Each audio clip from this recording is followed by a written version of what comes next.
aí, chegamos. Um ótimo dia para você. Hoje é segunda-feira, dia 15 de dezembro de 2025. Estamos ao vivo, direto dos estúdios da Rádio Gov, na EBC em Brasília. E participam do programa de hoje colegas convidados de rádios e portais de norte a sul do país. Bem-vindos todos. Eu sou Karine Mello e hoje eu, meus colegas e o ministro da Saúde, Alexandre Padilha, estaremos com você nessa próxima hora. O Bom Dia Ministro é uma produção da Secretaria de Comunicação Social da Presidência da República em parceria com o Canal Gov, que é apenas uma das muitas emissoras que integram a empresa Brasil de Comunicação. Para você nos acompanhar nessa entrevista, são muitos os caminhos. Pela Rádio Gov, estamos em rede facultativa de rádio para todo o país, mas se você quer nos ouvir e ver, pode nos acompanhar na sua TV pelo Canal Gov ou pelo nosso YouTube, que é o @canalgov. Você também pode nos assistir pelo site da Agência Gov, agenciagov.abc.com.br. Lá, além da TV ao vivo de todos os programas que a gente tem no ar, você também acompanha as principais notícias do governo federal. Outra opção é baixar de graça na loja de aplicativos do seu Android ou iOS o Canal Gov e assistir toda a nossa programação ao vivo, bem na palma da sua mão. Olha, a saúde fecha 2025 com ótimas e grandes novidades. Nesse final de semana, por exemplo, foi feito o maior mutirão de cirurgias da história do SUS. A iniciativa feita pelo programa Agora Tem Especialistas reuniu profissionais de quase 200 hospitais para atender a população. Foram cerca de 11.500 cirurgias eletivas agendadas. Tudo isso para reduzir o tempo de espera por atendimento na rede. Vamos falar também de vacinas. O Ministério deu início à campanha nacional de vacinação de mulheres grávidas contra o vírus sincicial respiratório, que causa a bronquiolite, uma das maiores causas de internação e mortes em recém-nascidos. Esses são só alguns destaques. Assunto não nos falta. Estou até preocupada com o nosso pouco tempo aqui com o ministro da Saúde, ministro Alexandre Padilha. Muito obrigada pela presença. Bom dia, ministro. Bom dia, Karine. Um grande abraço a todos que estão nos acompanhando. A gente, de fato, está animado, terminando o ano com recordes aí no Sistema Único de Saúde. E esse fim de semana foi um fim de semana histórico para o SUS. Quero agradecer muito os profissionais de saúde, as Santas Casas, gestores estaduais, municipais, os nossos hospitais universitários federais da rede EBSER, das universidades federais, porque a gente de fato realizou o maior mutirão da história do SUS. Nunca foram feitas tantas cirurgias eletivas, são aquelas que não são de urgência, né? Então, sábado e domingo, normalmente o hospital só funciona na sua parte de urgência. Mobilizaram todos os profissionais para que a gente pudesse operar pessoas que estavam há meses, algumas até há anos. Eu estava lá no Ceará, encontrei gente que estava há 2, 3, 4 anos esperando para fazer uma cirurgia de vesícula, pôde fazer graças a esse grande mutirão nacional que nós fizemos. Esse é um problema antigo, né, ministro? As filas no SUS, esses atendimentos, eles ficaram concentrados mais em alguma região? Como é que foi essa distribuição? Isso aconteceu no Brasil inteiro. Todos os estados do nosso país tiveram pelo menos algum hospital universitário federal, algum hospital filantrópico da Santa Casa participando ativamente. Foram vários tipos de cirurgia, né? Já tinha existido em outros anos no SUS, por exemplo, um mutirão de catarata, de um tipo de cirurgia só. A gente já vem fazendo, nesse ano, pelo Agora Tem Especialista, a gente tinha feito 2 mutirões com os hospitais universitários federais, que são ligados ao Ministério da Educação, na parceria com a EBSER. E agora, nesse terceiro, as Santas Casas também entraram. Então, teve um volume muito maior. Quando a gente pega tudo que teve de tipo de atendimento, foram mais de 100 mil atendimentos. Cerca de 60 mil entre cirurgias e exames complexos que têm que ser feitos dentro do espaço hospitalar. Então, foi uma grande mobilização e não é só uma ação pontual, Karine. A gente está fazendo 3 grandes mutirões nacionais por ano, mas ao longo de todo o ano nós criamos, pelo Agora Tem Especialistas, uma tabela, um valor diferente. A tabela do Agora Tem Especialistas chega a ser 2, 3 vezes maior do que a antiga tabela SUS. Isso estimula os estados, municípios e hospitais filantrópicos a fazer, se organizar, a contratar as equipes para fazer essas cirurgias, né? E além disso, tem uma novidade do Agora Tem Especialistas, que são hospitais privados de plano de saúde, que não atendiam pelo SUS. Eles podem trocar suas dívidas ou reduzir pagamento de impostos se eles fizerem mais cirurgias, mais exames, abrir as portas para o SUS. Então tem muita gente que está esperando ali, Karine, na fila há bastante tempo. A Secretaria Estadual, a Secretaria Municipal ligar, marcando, venha para fazer uma cirurgia no hospital privado que não atendia para o SUS, não se assuste. Isso é o programa, agora tem especialistas. Nós fizemos, inclusive, os primeiros atendimentos, o presidente Lula estava junto conosco, lá em Pernambuco, quando o primeiro hospital de plano de saúde abriu as portas para o SUS. Isso está crescendo, reduzindo esse tempo de espera que quem está aguardando há tanto tempo para o atendimento. Maravilha, ministro. Eu também vou reduzir o tempo de espera dos meus colegas que estão aqui loucos para perguntar. Então, já vou começar direto com a Rádio Nacional de Brasília. E a gente está falando também com a Rádio Nacional da Amazônia e Alto Solimões, porque a gente está dentro do Revista Brasil, ao vivo. E o repórter que está com a gente hoje é ele, Renato Ribeiro. Um ótimo dia para você. Bom dia, Karine. Bom dia, ministro. Ministro, o governo conseguiu reverter a queda nas taxas de vacinação, que eram desafios desse governo, né? Eu quero saber se o negacionismo e a desinformação continuam sendo aí os principais problemas enfrentados pelo governo para poder melhorar aí essa questão da vacinação, que as pessoas possam ir aos postos de saúde e se vacinar. Ô Renato, se tem uma coisa que mais afeta a vida do dia a dia dos profissionais de saúde, a vida das famílias brasileiras hoje na área da saúde, é o negacionismo. São pessoas espalhando mentiras, infelizmente até ganhando dinheiro com isso. O Ministério da Saúde, inclusive, junto com a AGU, a Advocacia Geral da União, entrou com ação judicial, com ações, inclusive do ponto de vista de questionamento, de, infelizmente, médicos que saíram vendendo cursos, vendendo detox de vacina, espalhando mentiras sobre isso. Isso, infelizmente, afeta muitas famílias, muita gente acaba acreditando nisso. Nós estamos vencendo essa batalha. Desde 2023, quando voltou o governo do presidente Lula, todo ano tem subido a cobertura vacinal. Nós, em 2025, estamos subindo mais ainda. Todas as 16 vacinas do calendário vacinal obrigatório, nós estamos tendo uma cobertura maior em 2025 do que teve em 2024. A vacina do HPV, que foi a primeira vacina a ser atacada em relação a isso, e eu era ministro da Saúde da outra vez, em 2012, 2013, quando a gente introduziu essa vacina, foi a primeira a sofrer fake news, a vacina contra um câncer, e as pessoas espalham mentiras sobre isso, colocam em risco a vida das pessoas. Nós estamos conseguindo vencer essa batalha, mas ela não está ganha ainda. E eu faço um apelo aos pais. Eu sou médico, infectologista, sou especialista em vacina, tenho uma filha de 10 anos de idade. E a minha filha toma todas as vacinas que são recomendadas pelo SUS. Eu não vacinaria minha filha se eu não tivesse segurança na qualidade das vacinas, na segurança das vacinas, na importância das vacinas, não só para salvar vidas das crianças, mas de toda uma comunidade. Então, eu quero fazer um apelo aos pais, às mães, quero lembrar a eles que eles só não tiveram paralisia infantil, só não tiveram doenças graves, porque um dia os seus pais enfrentaram situações muito mais difíceis. Aí, eu trabalhei durante 6 anos na região amazônica, lá nos anos 90, às vezes só chegava a vacina uma vez por mês, mas os pais iam lá, levavam seus filhos para serem vacinados, em várias regiões do país, às vezes tinha que enfrentar chuva, só chegava a vacina no dia da campanha. Hoje a vacina está todo dia na unidade básica de saúde e os seus pais não lhe negaram esse direito. Então, não negue aos seus filhos um direito que seus pais não lhe negaram. As vacinas passam por um criterioso estudo de qualidade, de segurança e salvam vidas. Infelizmente, Renato, o continente americano, né? Quando a gente pega da América do Norte até a América do Sul, a América do Norte está tendo uma explosão de casos de sarampo, concentrados nos Estados Unidos, afetou o México e o Canadá, por conta dessas políticas anti-vacina, de espalhar o negacionismo, de ser contra. A gente só não teve uma explosão de casos de sarampo aqui no Brasil, porque, infelizmente, quando chega um caso importado, a gente vai lá, faz o bloqueio, as pessoas estão ampliando a vacinação, a gente faz campanha pelo Ministério da Saúde. Recentemente teve um caso que chegou de Nova York em São Paulo, na cidade de São Paulo. Só não teve uma explosão porque a gente já fez de forma preventiva, antecipando, estamos fazendo campanha de vacinação de sarampo. Na COP30 não teve nenhum caso em relação a isso. Em março, tinha uma semana subindo no Ministério da Saúde, teve um caso no Rio de Janeiro, na Baixada Fluminense, a gente conseguiu fazer o bloqueio. Então, quero reforçar esse apelo aos pais para que eles não neguem aos seus filhos esse direito. E hoje está mais fácil.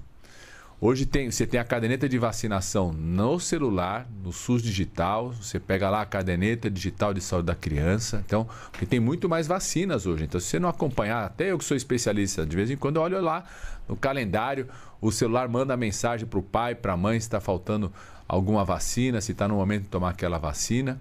Se tem dificuldade na unidade base de saúde, assina um termo de autorização, porque pode ser vacinado na escola hoje. Tem uma grande campanha Saúde e Educação Juntos, o Só na Escola. Mais de 1.200.000 crianças se vacinaram dentro da escola esse ano, porque a gente precisa consolidar e fazer essa grande rede de proteção à vida.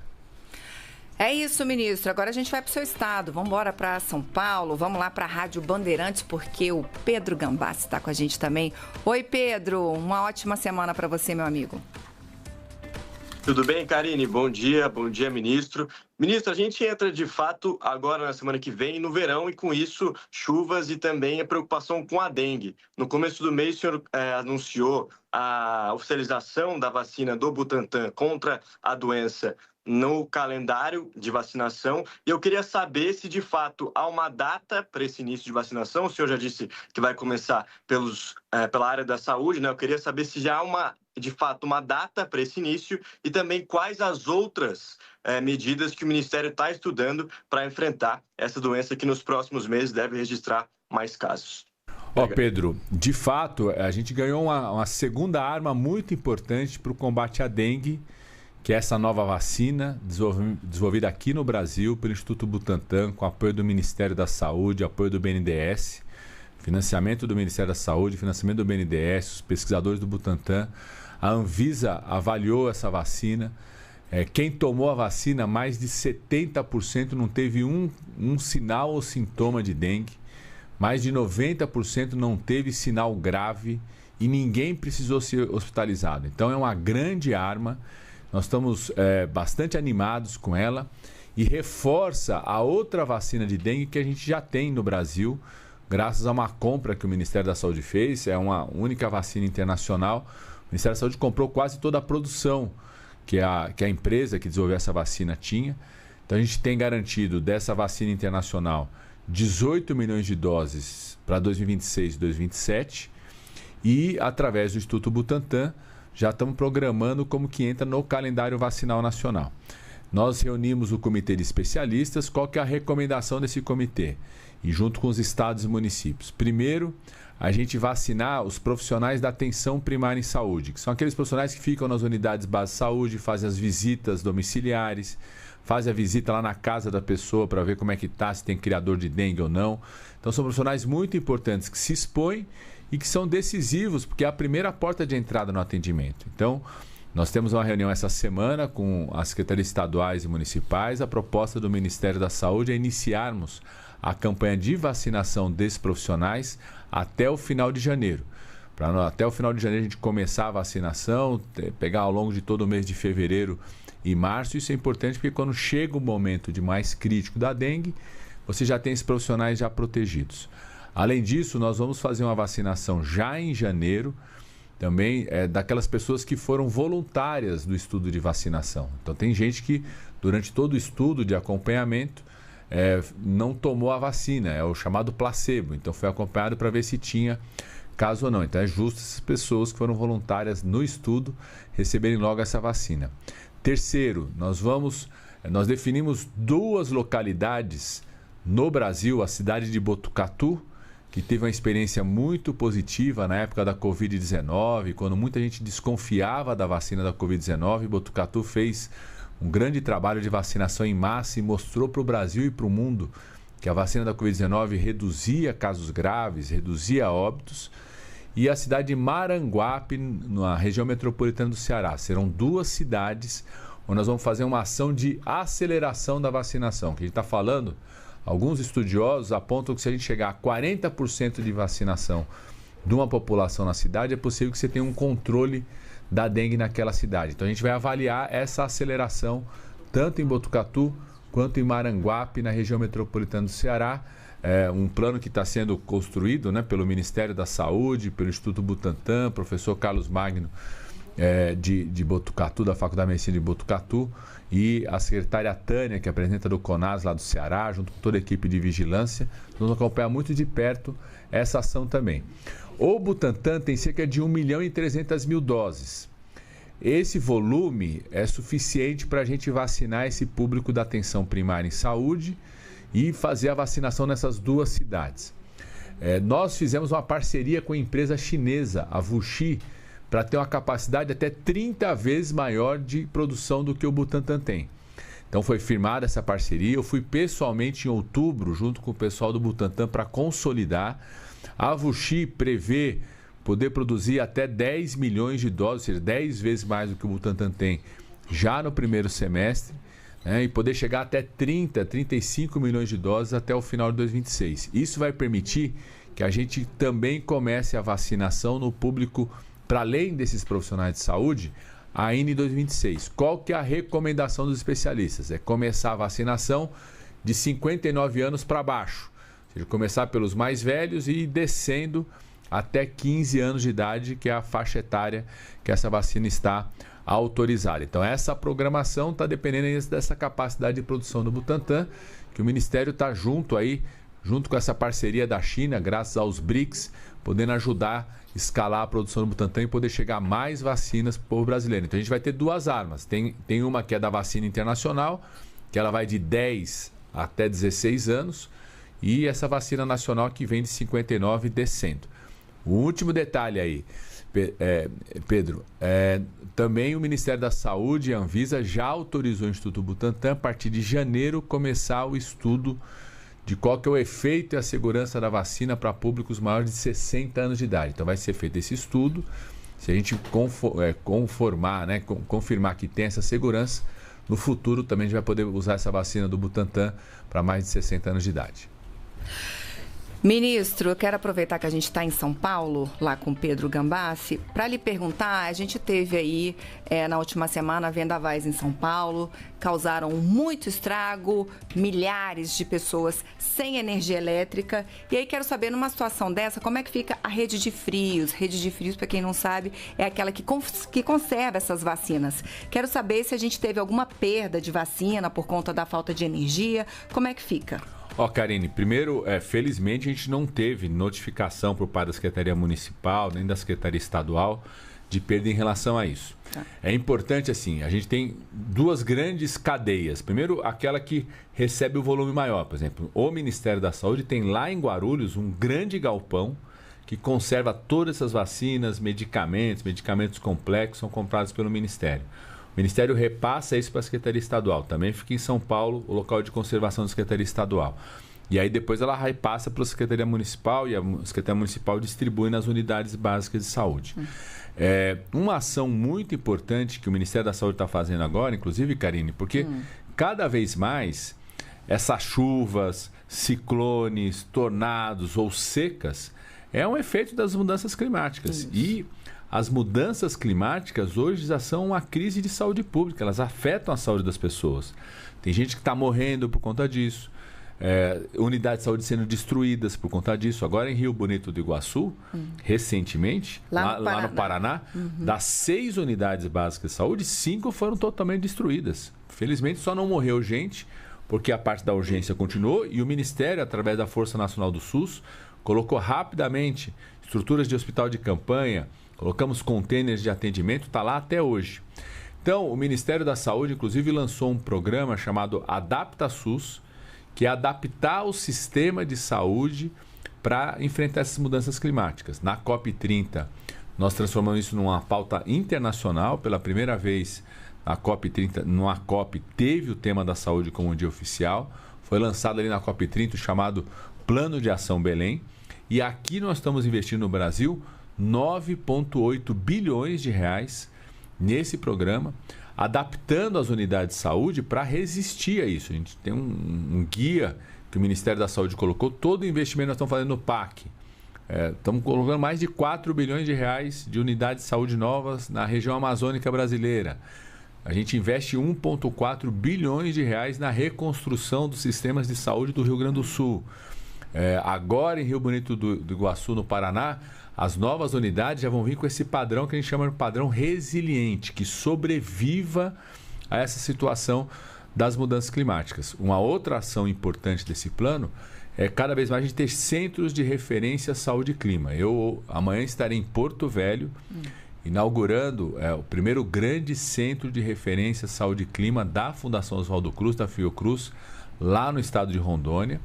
A gente escolheu, sei lá, porque tem uma parceria da Fiocruz com a estrutura da Universidade de São Paulo, estruturas do próprio estado lá em Rondônia, e também porque Rondônia foi o estado mais afetado em relação às queimadas que aconteceram, do impacto disso na saúde. O que esses centros vão fazer?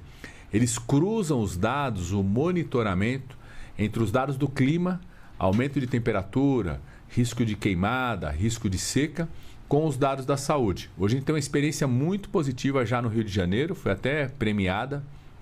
O Centro Integrado de Operações da Prefeitura do município do Rio de Janeiro, da Secretaria Municipal de Saúde, teve um prêmio, o Príncipe Williams, quando veio, premiou essa experiência, porque ela já faz esse cruzamento. Fez até um protocolo, a gente chama protocolo de calor extremo. A gente está percebendo, quando aumenta a temperatura, aparece mais idoso na unidade de base de saúde, desidratado, com problema respiratório.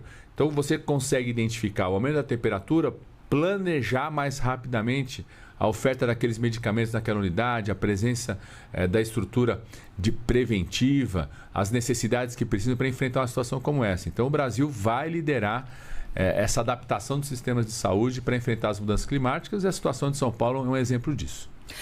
Ministro, vamos botar o pé na tábua e vamos direto para Fortaleza, vamos lá para a Rádio Verdinha, porque a Chase Viana está com a gente. Oi, Chase, bem-vinda, um ótimo dia para você.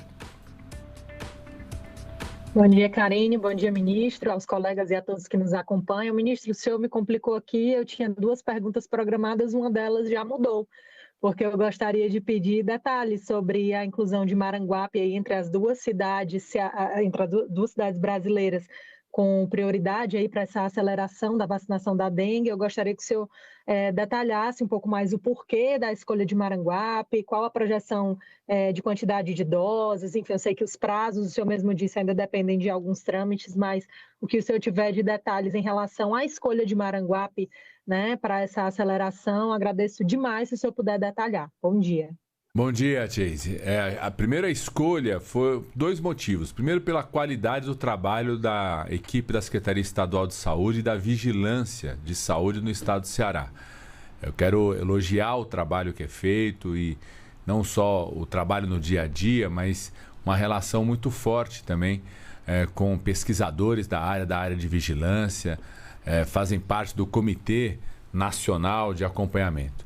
Segundo, nós queremos avaliar a aceleração da vacinação numa cidade como essa, numa região onde a gente não tem uma circulação muito grande ainda do dengue tipo 3. Então a gente vai estar avaliando em Botucatu, que é no estado de São Paulo, que concentrou o maior número de casos de dengue do país. São Paulo teve mais de 70% dos casos de dengue do país aconteceram no estado de São Paulo, mais de 70% dos óbitos, e uma grande circulação nesse ano de 2025 do dengue tipo 3. O Ceará teve uma redução de casos e não teve uma grande circulação do dengue tipo 3. Uma das grandes vantagens dessa nova vacina do Instituto Butantan é que ela pode proteger contra os 4 tipos de dengue. Então a gente quer avaliar em que medida a proteção mais rápida numa cidade como Maranguape pode gerar uma proteção também contra o dengue tipo 3, que ainda não chegou com muita força no estado do Ceará. Então são esses 2 motivos, a gente vai poder ter um balanço, uma comparação importante entre 2 realidades tão decisivas. Eu queria só reforçar as pessoas que é uma alegria a gente ter, né, mais uma arma no combate à dengue. A gente já tem uma vacina internacional, agora temos a vacina nacional brasileira. Vamos aumentar a capacidade de produção do Butantan em até 30 vezes com essa parceria com a empresa chinesa, mas a gente não esquecer que mais de 80% dos criadores do mosquito está dentro da casa das pessoas. Então, se a gente fizer aquele trabalho todo dia, começar a olhar agora, começar as chuvas, né? O crescimento da dengue começa ali no primeiro semestre. A gente agir agora, a gente consegue combater e reduzir os casos de dengue, como a gente conseguiu esse ano. A gente teve 75% de redução dos casos de dengue em 2025, comparado a 2024. Então, a notícia de uma nova vacina é muito bom, vai aumentar a nossa capacidade de controle, mas não vamos deixar de fazer as ações que as famílias podem fazer no dia a dia, como a gente conseguiu fazer esse ano, e continuar as outras estratégias, né? As ferramentas, por exemplo, o Volbach, que inclusive o pesquisador que desenvolveu junto à Fiocruz foi reconhecido como um dos 10 cientistas mais importantes no impacto da saúde da sua descoberta. O Ministério da Saúde já faz essa distribuição em todas as regiões do país, dessa nova tecnologia para o combate à dengue e outras ferramentas que nós estamos usando para ter alcançado esse resultado positivo que nós tivemos esse ano, mas a gente não pode baixar a guarda de forma nenhuma. É isso, ministro. Vamos embora. Vamos aqui para Brasília, para a Rádio Nova Brasil FM. Israel Medeiros está com a gente também. Oi, Israel. Bom dia para você. Bom dia, Karine. Bom dia, ministro. Olha, um problema que a gente ouve muito quando fala sobre saúde pública, ministro, e que a gente ouve aqui em Brasília, a gente ouve em outros estados, é uma percepção dos trabalhadores da saúde de que faltam recursos para o dia a dia, para fazer exames, para o atendimento básico, mas a gente sabe que a saúde tem um orçamento muito grande para todo o Brasil. Eu queria saber como é que o Ministério vê alguns gargalos que existem aí para que os recursos que são enviados ali pelo Ministério da Saúde cheguem de fato ao cidadão, a quem mais precisa, se existe ali algum problema com os governos estaduais ou distritais em termos de execução desses recursos. Ó, Israel, o orçamento é grande, mas os problemas são maiores, viu? Quando a gente compara o que a gente consegue investir hoje em volume total de recursos da saúde, na saúde pública, pelo tamanho da nossa população com outros países, apesar do governo do presidente Lula ter feito em 2023 o maior aumento do orçamento da saúde da sua história, né? Nunca teve um aumento tão grande, o presidente Lula reafirmando esse compromisso de investir na área da saúde, continuou ampliando esse orçamento, conseguindo, inclusive, o apoio do Congresso Nacional nesse sentido. A gente precisa crescer cada vez mais o orçamento. A gente precisa investir mais e também investir melhor. De fato, infelizmente, às vezes existe essa situação de dificuldade, às vezes o orçamento chega até o Estado, o município, não vira atendimento concreto para a população, às vezes o Estado e o município tem algum tipo de dificuldade de garantir esse atendimento. Então, é um trabalho diário e usar cada vez mais novos instrumentos também que podem ajudar esse atendimento a acontecer mais rápido. Aqui no DF a gente teve uma experiência muito positiva com as carretas do programa Agora Tem Especialistas.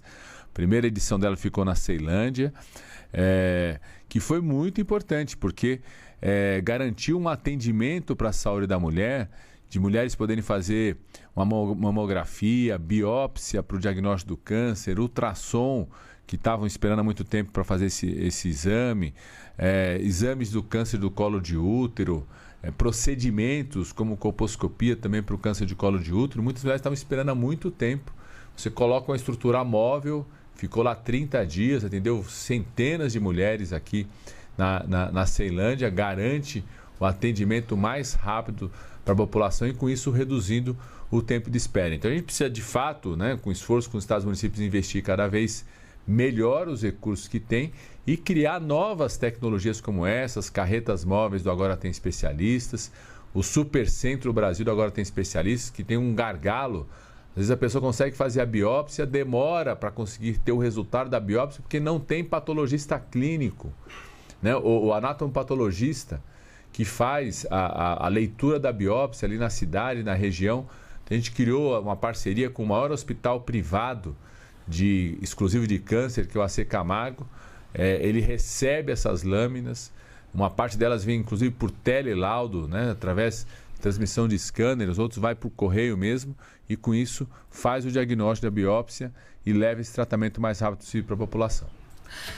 Ministro, vamos agora direto para Goiânia, vamos lá para a Rádio Bandeirantes, porque o Bruno Goulart também está com a gente. Bem-vindo, Bruno. Bom dia, ministro. Bom dia para todos. A minha pergunta para o senhor é envolvendo o governador Ronaldo Caiado. Ele recentemente, em outubro, afirmou que a União deve mais de 1,2 bilhão em prejuízo para a saúde de Goiás durante 3 anos, E sustenta ainda que a União nunca publicou um critério de rateio e que desde 2012 desrespeita à Constituição. E também cita que, embora Goiás seja o 11º estado mais populoso do país, ocupa apenas a 19ª posição em repasses per capita e também que, enquanto 22 estados tiveram aumento, Goiás teve queda de 0,6% per capita. Ele diz, recebemos só 419 milhões em 2024.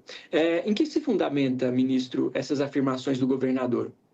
Eu, sinceramente, não sei no que se fundamenta e não vou respondê-las. Sabe qual que é a minha resposta? Semana passada, o governo federal, o Ministério da Saúde, estava lá na Universidade Federal de Goiás, que fica no estado de Goiás, inaugurando o primeiro centro de radioterapia num hospital público do estado de Goiás. Nós estamos falando do estado de Goiás, que é no centro do país, tem um grande corpo médico, profissionais muito qualificados. O primeiro centro de radioterapia totalmente público, no hospital público, aconteceu no Hospital Universitário Federal. Então eu não vou responder a isso. A nossa resposta é essa. Está inaugurando o primeiro centro de radioterapia. O presidente Lula estava lá no interior de Minas Gerais, acompanhou essa inauguração. A minha resposta é a carreta do Agora Tem Especialista, que ficou na cidade de Goiânia, na capital, em 30 dias, atendeu mais de 1.000 pessoas. No atendimento de saúde da mulher, fazendo mamografia, ultrassom, parceria com o município, pacientes que estavam na fila do município, na fila do estado, na fila da região metropolitana, foram lá e foram atendidos. Então essa que é a nossa resposta. Eu acho que, infelizmente, o atual governador de Goiás fica pensando mais em ser candidato a presidente da República do que cuidar da população do estado de Goiás. Então, apesar da falta de educação dele, apesar dos argumentos que ele fica soltando por aí, a nossa ação vai ser ajudar a cuidar do povo do estado de Goiás, independente das falhas e da crítica do atual governador. Eu acho que ele imagina que a postura do governo federal vai ser igual à que era do presidente da República, que ele apoiou durante tanto tempo, que fazia conflito. O presidente da República que ele apoiou chegou a fazer conflito até sobre vacina, sobre condutas no meio da pandemia. Foi responsável por 700 mil pessoas morrerem nesse país por uma atitude absolutamente responsável. Nós não vamos ter a postura do que o presidente da República dele teve em relação aos governadores. A nossa resposta é essa e continuar agindo. E esse ano, dezembro, ainda a gente vai inaugurar um hospital em Rio Verde, no estado de Goiás, que vai ser mais também assim, um grande exemplo da parceria do governo federal com os municípios e com o estado de Goiás. Nós vamos continuar agindo com parceria e investindo cada vez mais. Este é o Bom Dia Ministro, que hoje recebe o ministro da Saúde, Alexandre Padilha. Estamos numa segunda-feira que geralmente não é dia de Bom Dia Ministro, mas para o ministro da Saúde a gente abre qualquer dia da semana, sempre que ele puder estar aqui com a gente. Ministro, então vamos embora, vamos a Belo Horizonte, vamos lá para a Rádio Itatiaia. O Pedro Nascimento está com a gente também. Oi, Pedro, um ótimo dia para você, meu amigo. Oi, bom dia para você, bom dia também para todo mundo que está acompanhando, bom dia, ministro. Ministro, queria fazer uma pergunta relacionada às apostas esportivas, né, as bets. Recentemente foi inaugurado pelo governo federal aquela plataforma de autoexclusão, né, que a pessoa pode colocar ali o seu CPF, coloca os seus dados e aí automaticamente ela já está excluída dessas apostas esportivas, desses sites, né? Mas a minha dúvida é a seguinte, né? Como é que o Ministério vai garantir que essa ferramenta chegue de fato, né, a essa parcela da população que é mais vulnerável, essa parcela da população que está sofrendo com esse vício de aposta em bets? E também queria aproveitar e perguntar para o senhor qual que é a real capacidade que o SUS tem hoje para poder absorver essa demanda por atendimento psicológico, psiquiátrico, que tem sido gerado por essa dependência em apostas que é crescente aqui no Brasil. Bom dia. Pedro, esse é um problema de emergência de saúde pública já. Eu considero isso como uma nova emergência de saúde pública. A situação da compulsão de pessoas que tem uma atitude que o pessoal fala assim, como se estivesse viciado, né? Uma adição, um comportamento compulsivo de, às vezes, destruir famílias, levar, inclusive, as pessoas a destruir suas próprias vidas por conta dessas apostas eletrônicas. Então, nós lançamos, junto com o Ministério da Fazenda, que faz toda a regulamentação sobre essa atividade econômica, um observatório Saúde e Ministério da Fazenda em relação às apostas eletrônicas, que tem várias iniciativas. Uma delas é essa, Então, o governo colocou à disposição de cada pessoa essa plataforma de autoexclusão. Quem tiver dúvida como acessa essa plataforma, procura lá no Meu SUS Digital. Você vai lá, você pode, ao entrar, você faz um teste para você ter ideia, né, se de fato você já tem um comportamento compulsivo. Você coloca o seu CPF, ele garante a exclusão, ou seja, mesmo se a plataforma mandar propaganda para você, né, se você tiver ali no momento ali de querer entrar numa aposta, por conta da compulsão, você não vai conseguir entrar. Então, isso a partir de parâmetros internacionais, tem reduzido essa situação da compulsão. O Meu SUS Digital também te orienta. Nós vamos oferecer teleatendimento, porque, como você falou, não só, às vezes, as pessoas nem vão num centro especializado de atenção psicossocial para isso. A gente tem um número pequeno de atendimentos. Deve chegar esse ano a mais ou menos 5 mil pessoas que foram lá no centro especializado de atenção psicossocial, relataram essa situação, mas, em geral, as pessoas não vão. Então, a gente quer oferecer o teleatendimento. Os nossos estudos têm mostrado que as pessoas se sentem mais à vontade de fazer uma consulta com um psicólogo, com um psiquiatra, com esse teleatendimento. Através desse observatório, o Ministério da Fazenda vai passar para a área da saúde os dados dos CPFs, a partir de um certo padrão, uma escala que a gente estabelece. Por exemplo, se a pessoa está começando a apostar muito, várias vezes, num período ali de 30 minutos, em vários tipos de jogos, ela passa a noite inteira apostando, ou seja, começa a ter comportamentos que mostram a compulsão. A partir desse CPF, a gente vai saber onde essa pessoa está, onde ela mora, acionar os agentes de saúde, acionar o município, acionar o teleatendimento, a telepsicologia. Nós vamos criar uma grande possibilidade de chegar nessas pessoas. Mas eu queria fazer um apelo aqui, porque o que a gente tem conversado com psicólogos, com psiquiatras e mesmo com pessoas que entraram nesse comportamento compulsivo, elas falam que elas precisam muito de uma rede de apoio.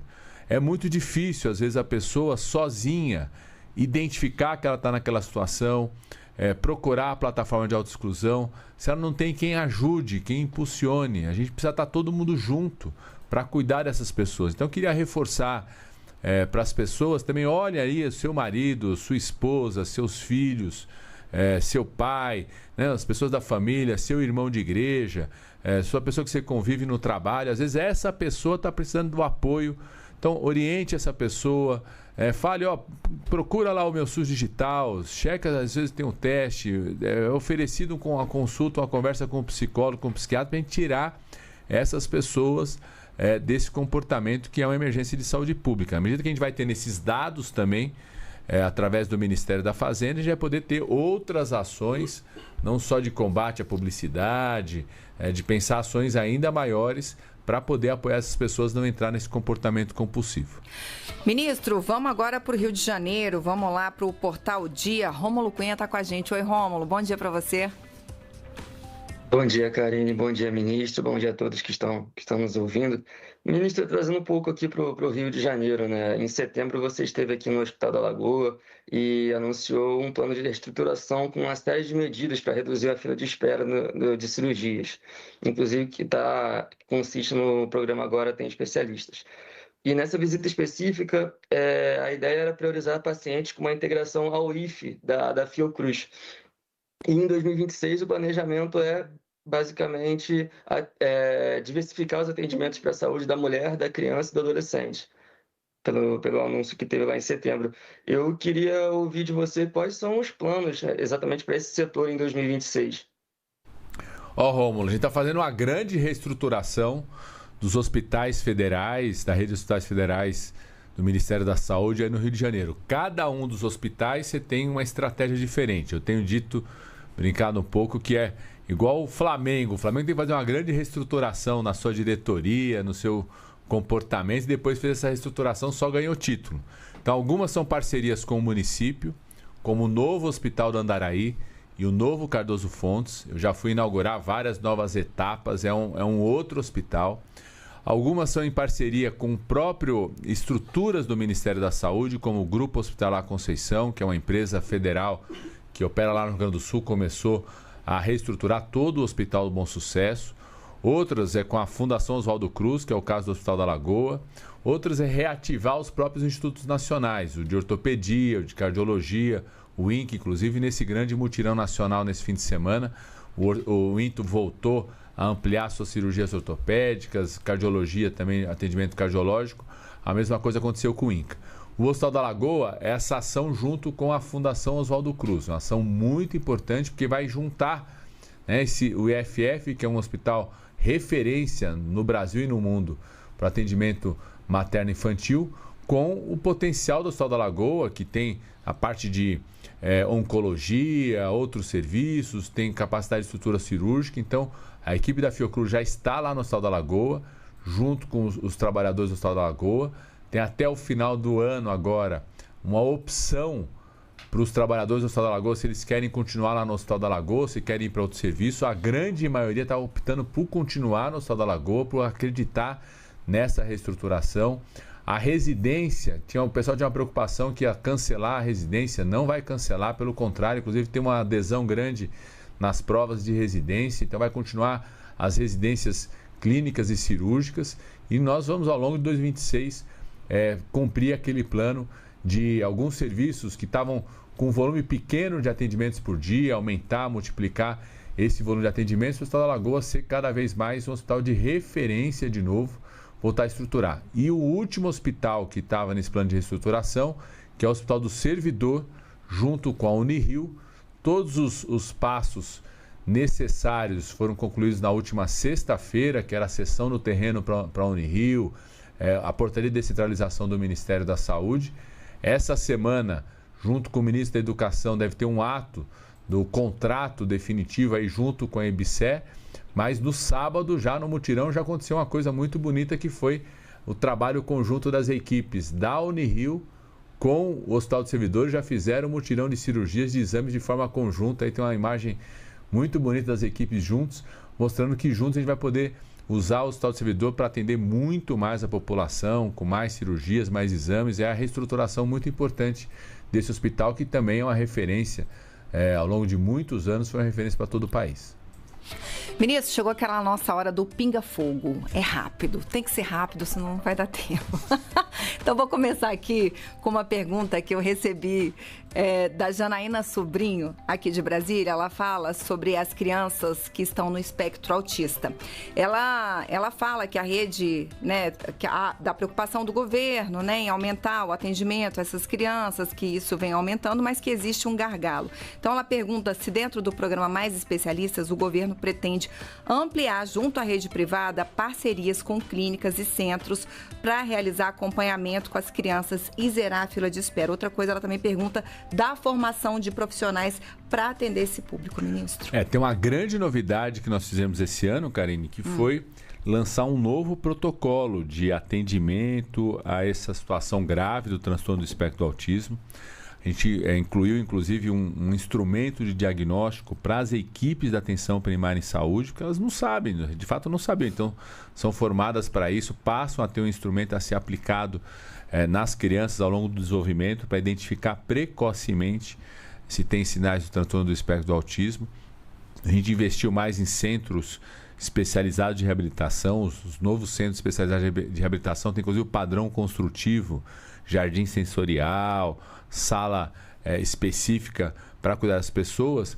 E já na atenção primária em saúde, nas unidades básicas de saúde, a orientação de se montar grupos dos pais e mães, porque eles também sofrem com essa situação. Então, você ter grupos de pais, assim como tem grupo de hipertenso, grupo de diabético, para orientar, ter grupos de pais e mães, que chamam pais e mães atípicos, que lidam com essa situação, de fato, que afeta muito as famílias. Então, ações novas, entre elas a formação dos profissionais, porque de fato é um diagnóstico que muitos profissionais não foram formados para isso. E é o Ministério da Saúde, com essa qualificação que está fazendo, junto com as universidades, para poder ter profissionais mais preparados para essa situação. Parcerias com clínicas podemos esperar? Também. A gente autoriza os estados, municípios a terem parcerias com clínicas, aí muito da área da fisioterapia, da fono, terapia ocupacional, que tem uma contribuição muito importante. Vamos embora, pingar fogo agora. Vamos para a Rádio Nacional de Brasília, Renato Ribeiro. Ministro, eu gostaria que o senhor destacasse a importância que tem o SUS para as mulheres que são vítimas de violência, né? E se pudesse divulgar alguns números aí para a gente também desse atendimento a essas mulheres. Renato, primeiro que todas as informações, eu diria assim, as principais informações que nós temos sobre violência contra as mulheres, elas vêm do SUS. O SUS transformou isso em notificação obrigatória. Inclusive, eu era ministro da outra vez que a gente fez isso. Ou seja, cada profissional de saúde, quando atende uma mulher e suspeita de vítima de violência, tem que fazer essa notificação. Isso ajuda muito, inclusive, as mulheres, porque elas não precisam passar por uma situação, às vezes, que é constrangedora, ir até o IML, Polícia Civil. Esses dados do SUS mostram algo muito importante para a gente entender a gravidade do problema, né? Às vezes as pessoas acham, por exemplo, que violência sexual, a imagem, né, dos filmes, é uma figura desconhecida. Não. A grande maioria de quem estupra uma mulher, quem pratica uma violência sexual, é uma pessoa conhecida daquela mulher.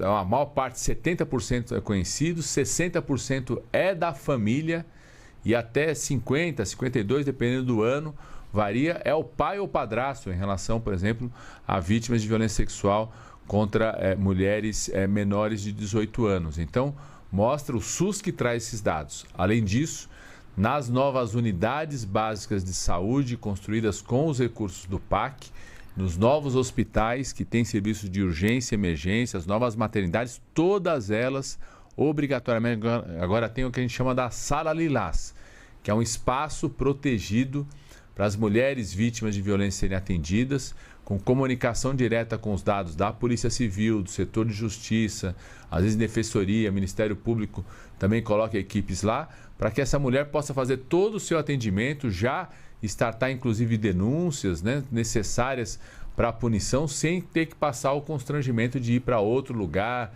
que reduz inclusive às vezes a capacidade dessas mulheres de fazer essa denúncia. Nessa sala lá também todo o apoio psicológico e da assistência social para ajudar essa mulher a sair da situação de violência. São Paulo, Rádio Bandeirantes, Pedro Gambassi. Ministro, a gente tem a Organização Pan-Americana da Saúde alertando para uma circulação mais forte e mais precoce do vírus da gripe no ano que vem, devido a justamente essa circulação antecipada no hemisfério norte.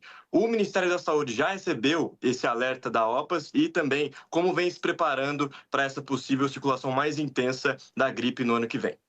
Pedro, a gente fez uma coisa muito importante esse ano, que foi começar a campanha de vacinação da influenza na região amazônica brasileira, que acaba sendo a mais suscetível a essa circulação imediata, por combinar, às vezes, o contato com o hemisfério norte, né, de pessoas que vêm, que viajam, mesmo contato ali no caso da Guiana Francesa com o Amapá, e também as condições, né, por conta da chuva, tudo ser um período de maior circulação, às vezes, do vírus nesse período na região amazônica. A gente começou antes a campanha de vacinação para a região amazônica brasileira.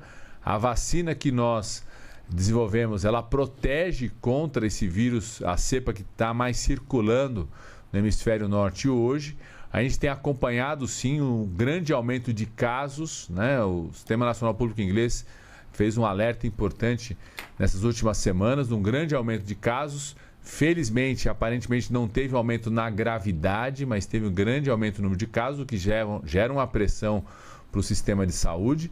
Isso só reforça, né, a importância de a gente ter a campanha de vacinação, os idosos se vacinarem, as pessoas que estão na situação que nós consideramos dos grupos prioritários se vacinarem.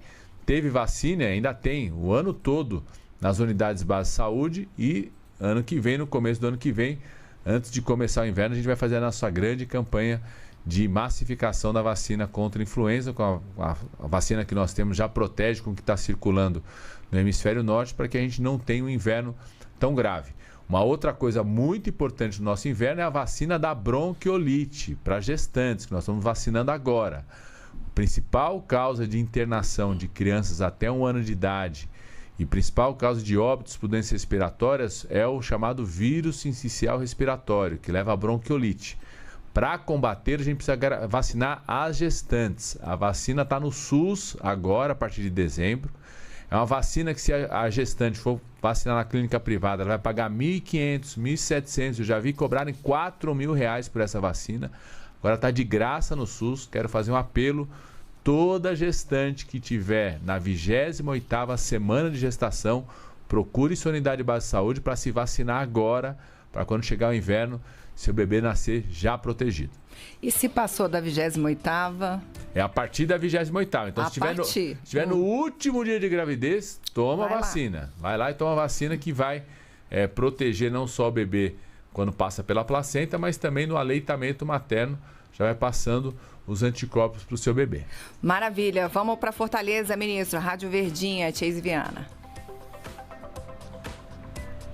Ministro, o Ceará tem construído hospitais nas regiões do interior, né, para regionalização da saúde. A gente teve entrevista com a doutora Tânia, que é conhecida sua, secretária de saúde aqui do estado, e ela mencionou que o estado vai precisar de ajuda para o custeio dessas unidades, a exemplo do que foi feito com o IJF em Fortaleza neste ano. Eu queria saber quais são os aportes do Ministério da Saúde previstos e se são aportes garantidos para ajudar nas atenções secundária e terciária aqui do nosso estado.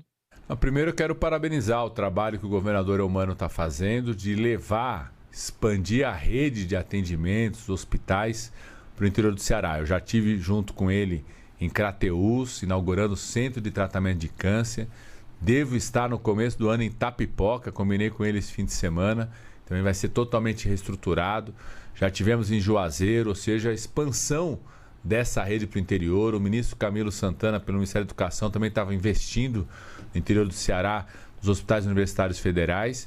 E a secretária estadual, Tânia, pode ter certeza do apoio do presidente Lula em estarmos juntos. A gente fez uma grande reestruturação nesse ano na capital, né, o IJF, a rede de serviços hospitalares em Fortaleza. Eu tive no sábado, com muita alegria, indo na Santa Casa de Fortaleza, que estava praticamente fechado o centro cirúrgico, indo lá no mutirão de cirurgias, as 9 salas funcionando, mais de 2.000 exames de tomografia já realizados desde a intervenção que nós fizemos em julho até o final do ano, ou seja, mostrando uma nova Santa Casa de Fortaleza, e certamente vamos estar junto com o governo do estado nessa expansão, apoiando com os recursos para a contratação de profissionais, o funcionamento das unidades ao longo dessa expansão no interior. De volta a Brasília, Rádio Nova Brasil FM, Israel Medeiros. Bom dia novamente, ministro. Essa semana a gente tem previsão de reunião ministerial, a última reunião ministerial do ano. Eu imagino que o senhor vai fazer um balanço ali para o presidente Lula e para os demais ministros do que a saúde fez no último ano. Mas eu queria que o senhor imaginasse que o senhor está numa reunião com representantes da sociedade brasileira e falasse aí para a gente o que o senhor considera o maior avanço da pasta da saúde nesse último ano. Eu diria que o maior avanço é o programa Agora Tem Especialistas. Inclusive, eu vou mostrar para o presidente Lula que nós vamos, em 2025, bater o recorde do próprio SUS de aumento de cirurgias eletivas. 2024 foi o ano que mais se fez cirurgias eletivas pelo Sistema Único de Saúde.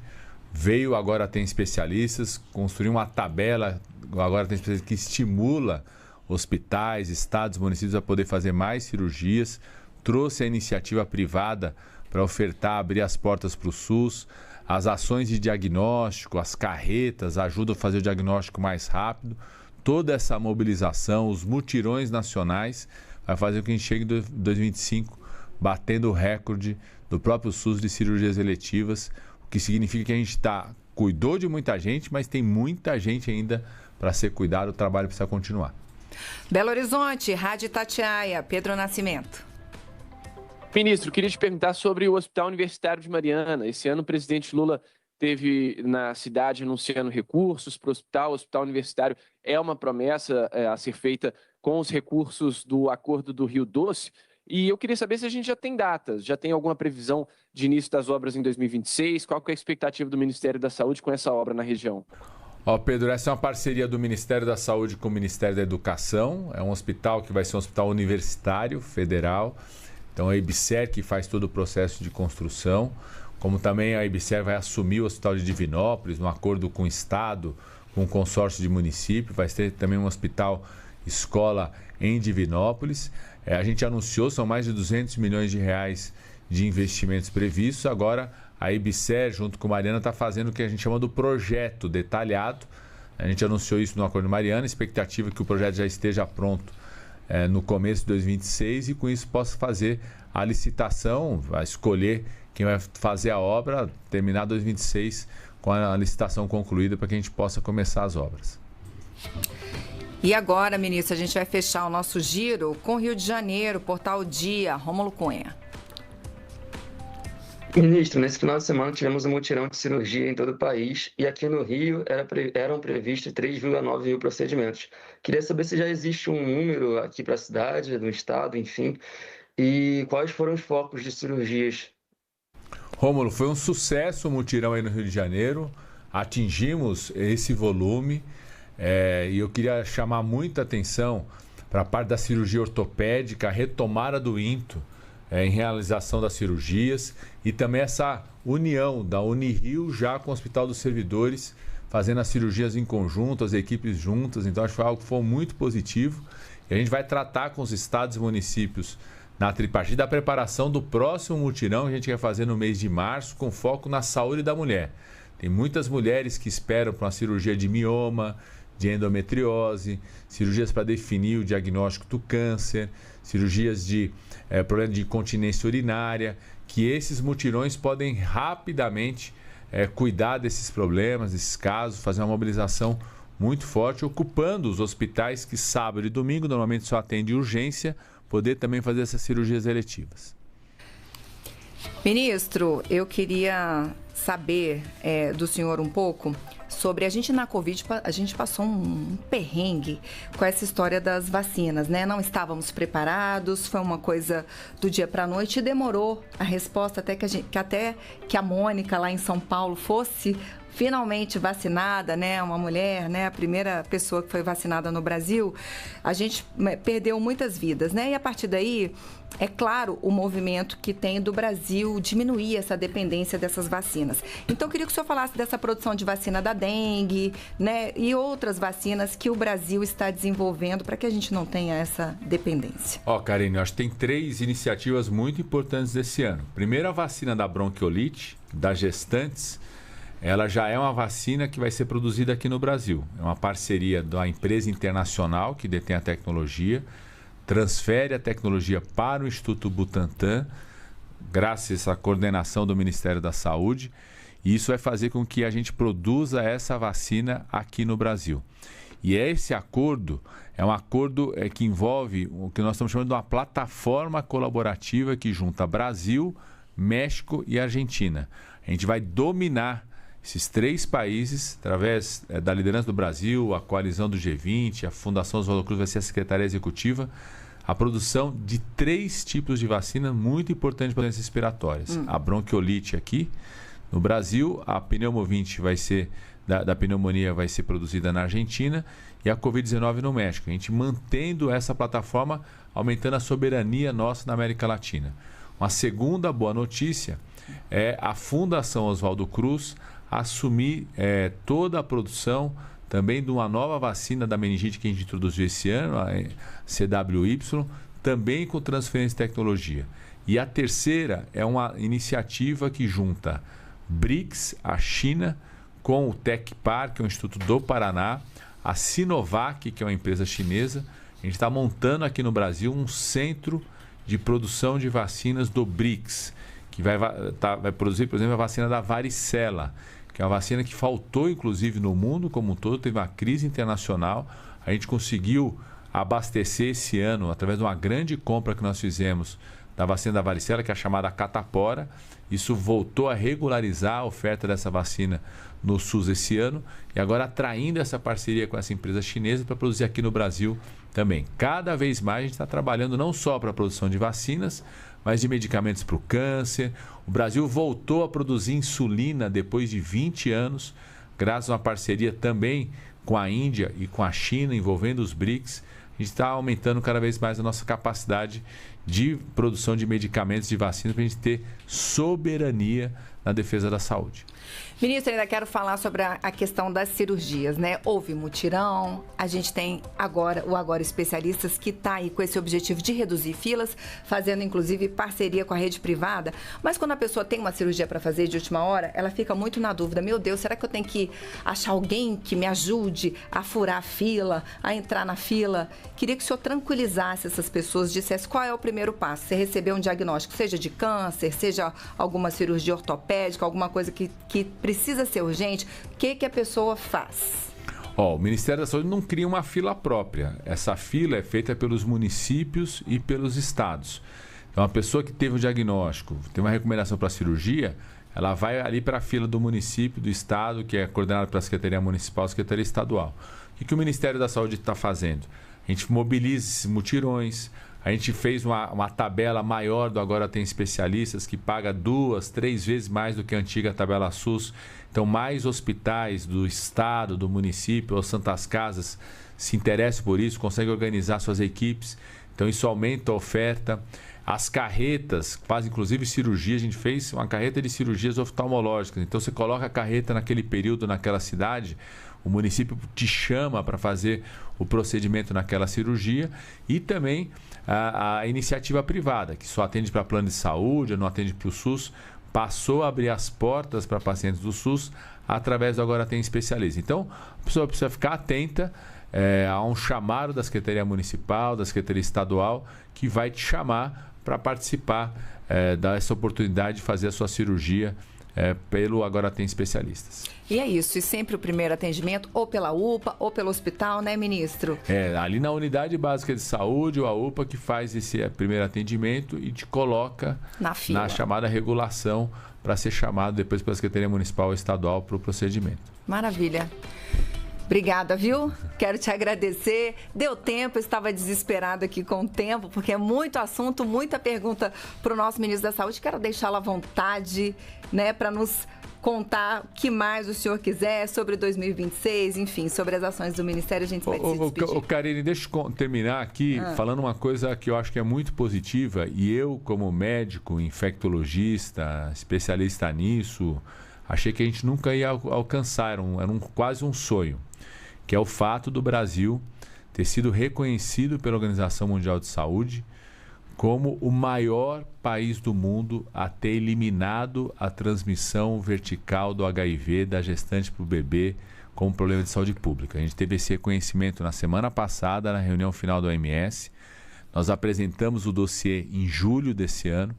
Foi detalhadamente analisado pelos especialistas. A reunião da OMS aconteceu na semana passada, já tem esse reconhecimento. E a gente deve receber essa semana aqui. A gente está recebendo o Conselho da UNAIDS, que é um organismo da ONU de combate à AIDS. Vamos receber aqui os representantes da Organização Mundial de Saúde e devem entregar formalmente certificado. Significa que o Brasil conseguiu eliminar, graças ao SUS, aos testes rápidos nas unidades básicas de saúde, ao teste no pré-natal, as gestantes que têm HIV tomarem a medicação pelo SUS. Eu vou lembrar aqui, tinha gente que era contra o SUS entregar remédios no combate ao HIV, antirretrovirais pelo SUS, falavam que as pessoas tinham que pagar por isso. Foi o SUS ter feito isso, a gente tem ampliado cada vez mais, que faz com que bebês não nasçam mais com HIV. A gente chegou a ter, Karine, eu me lembro, quando eu estava na faculdade ainda, decidindo fazer infectologia, a gente tinha no Brasil as chamadas Casas dos Órfãos de Pais de HIV. Eram organizações filantrópicas, o padre Júlio Lancelotti organizava isso em São Paulo, que abrigavam aqueles bebês que tinham nascido com HIV e seus pais tinham morrido. A gente não tem mais isso no nosso país, felizmente, e agora nem a transmissão do HIV da gestante pelo bebê, a gente conseguiu eliminar isso como problema de saúde pública. Sem dúvida, uma grande notícia, ministro, mais uma vez, obrigada. Espero revê-lo aqui num tempinho menos longo. Voltarei. Vou reduzir o tempo de espera da Karine. Isso, por favor, minha e de todos os colegas que ficam aqui ansiosos para te ouvir. Quero agradecer, então, a todos eles que me ajudaram a fazer mais um Bom Dia Ministro. Espero revê-los em outras oportunidades. Quero te lembrar que o conteúdo da nossa entrevista com o ministro Alexandre Padilha, se você perdeu, está todo disponível lá no nosso YouTube, que é o @canalgov. Não só essa entrevista de hoje, como outras concedidas por ele aqui e também por outros ministros. Já quero te convidar, porque amanhã, essa semana, é a nossa última da temporada, então tá movimentado aqui, ministro. Amanhã quem tá comigo aqui é a ministra Esther Dweck, do Planejamento, Gestão e Inovação em Serviços Públicos. Esther Dweck vai estar aqui com a gente, então eu espero todo mundo amanhã, a partir das 8 da manhã. Quem assina os trabalhos técnicos pela Rádio Gov é ele, Reinaldo dos Santos. Obrigada pela companhia, a gente se vê. Tchau.